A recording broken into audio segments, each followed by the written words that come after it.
So mga ka-Berks, continuation lang to nung binidyo ko. So, ibang topic lang.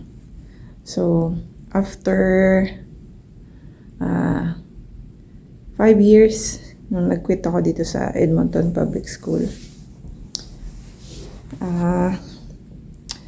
kumusta na ba? So, back to zero, syempre. Yung pag-apply, pero the most having 2 job. So yun ang yun natin mga ka-Berks, yung 2 job na trabaho dito sa Canada. So as you know, nagtatrabaho ako sa hospital, di ba? So nung wala ako dito sa school board, nandun ako sa Alberta Health Services Hospital. So dito sa school board, full-time ako. At weekend ako doon sa Alberta Health Services. So, after 5 years, may 2 trabaho na naman ako. Bakit ako bumalik ng 2 trabaho? At syempre, yung body natin iba na, 'di ba? Every year, nagre-reduce yung energy. Hindi na katulad ng dati na energetic. So, yung speed, iba na rin. At mga kamay, kakalyo na naman, kakamap. So, gamit na naman ang kamay sa pagtatrabaho. Although, tawag dito? Choice ko to mga ka-Berks. So, wala namang pumilit, 'di ba? Sa lahat ng nagsi-second job, wala namang pumilit sa kanila. Choice nila 'yon. Bakit nagkakaroon ng second job? So, 'yun mga ka-Berks. Ito reason ko. Mga iba-iba kasi ang reason ng tao, 'di ba? Bakit nagsi-second job? So, unang-una, sample na lang natin si Tipaklong at si Langgam. So, yung hindi siguro pamilyar kay Tipaklong at si Langgam, 'di ba si Tipaklong patalon-talon siya nung maganda ang panahon. 'Di ba? At si Langgam ay busy siya sa ipon o kakaimpok ng kanilang pagkain. Di ba pag nakakita nyo ang langgam, sunod-sunod sila, di ba? Yung lahi nila, busy sila. So, yun ang sample ko mga ka-Berks. At kung yung strategy, dahil malakas pa ako, kaya ako pa magtrabaho, so kailangan mag-ipon muna habang may lakas pa. At pagdating ng panahon, at least may huhugutin pag hindi na kayang magtrabaho. At yun ang pinaka-short na explanation mga ka-Berks. Maliban sa pag-iimpok sa retirement, syempre kailangan magbayad doon sa mga bills, yung mga common bills mga ka-Berks. Alam nyo na yun. Kuryente, bahay, at yung mga credit card, diba? So, sasakyan, wala naman akong sasakyan na monthly payment. So, thank God. I hope na hindi ako matempt na kumuha ng hulugan na sasakyan. So, yun mga ka-Berks. Having 2 job is difficult na pag medyo nagdeteriorate na yung energy, nagkakaedad, pero kailangan gawin at buti nga hindi ako double. Lang siya, everyday may trabaho, so walang day off. So okay lang din naman mga ka-Berks kasi parang inisip ko siya na imagine ninyo mga ka-Berks, everyday, nagtatrabaho ko ng 8 hours, di ba? Sabihin natin kasama ang traveling, sabihin natin 10 hours. So, pagising ko ng alas 5, sabihin natin 5:45. So, yun ang alarm ko. So, pag 5:45, babiyahe na nung nasa hospital ako. So, nung isa pa lang trabaho ko, ganito. 5:45, gigising. Di, uwi ng, sabihin natin mga alas 5.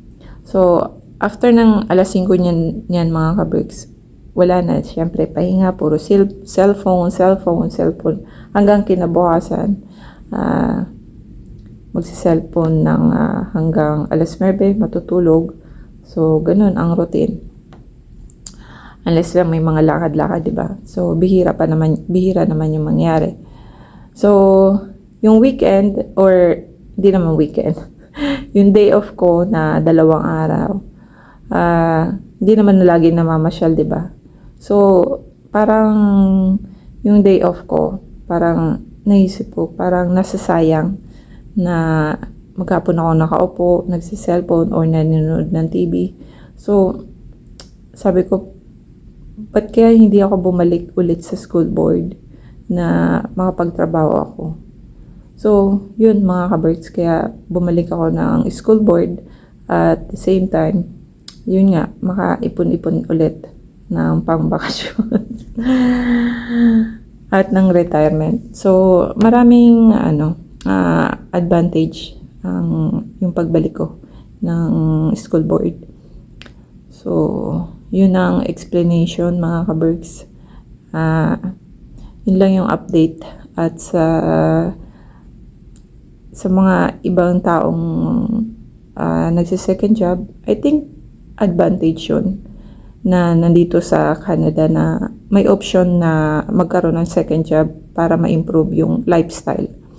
Kasi mayroong mga lifestyle mga ka-Berks na hindi mo naman kailangan na magdalawa ng trabaho.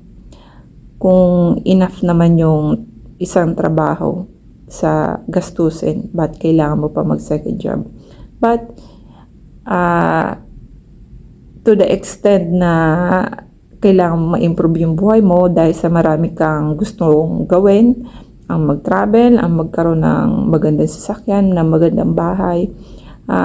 Hindi ako against sa mga ganun. As long as na dahil ginusto mo yun, pagtatrabahoan mo, diba? Hindi naman pwedeng ginusto mo yun, hindi ka magtatrabaho.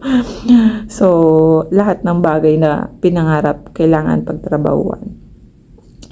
So, kaya, diba, deserve naman ng tao na magkaroon ng magandang bahay at kotse, diba? So, ano na lang, parang huwag kang magreklamo.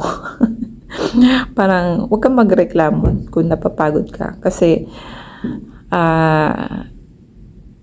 parang, kasi nga diba nung nag-quit ako, napagod ako. So, kaya sabi ko, kailangan akong mag-reduce ng trabaho dahil napagod ako sa ganon. Kaya, dun sa mga taong anong tawag nito? Yung nagdadalawang trabaho dahil sa mga expenses at panayreklamo, I think, in time, mabu-burn out ka talaga. Yun. Burn out ka sa, lahat ng pangit sa mundo, makikita mo na. Dahil sa kapaguran. Ayun. So, anyway, hindi ko naman mabiblame yung mga taong yung napapagod sa pagtatrabaho kasi iba pa rin yung may pahinga. Yun. At anong gagawin mo dun sa pahinga mo? Yung iba, 'di ba, may mga hobby. So, ganun. So, as of now, may goal ako. Kaya, back to second job ulit. Ewan ko kung second job ang tawag dun. Hindi lang normal na, di ba, parang kailangan may day off. Yun. Pero sabi ko nga, gusto kong productive yung araw. Ayun. So, ito na yung productive mga ka-Berks na nagtatrabaho. Kasi nakaupo ako sa bahay, nagsiselfone. Yun. So, having a second job in Canada, I think advantage yun mga ka-Berks. So, pag hindi na siya advantage, I think it's better to quit. So, yun mga ka-Berks. See you next time. As always, do what makes you happy.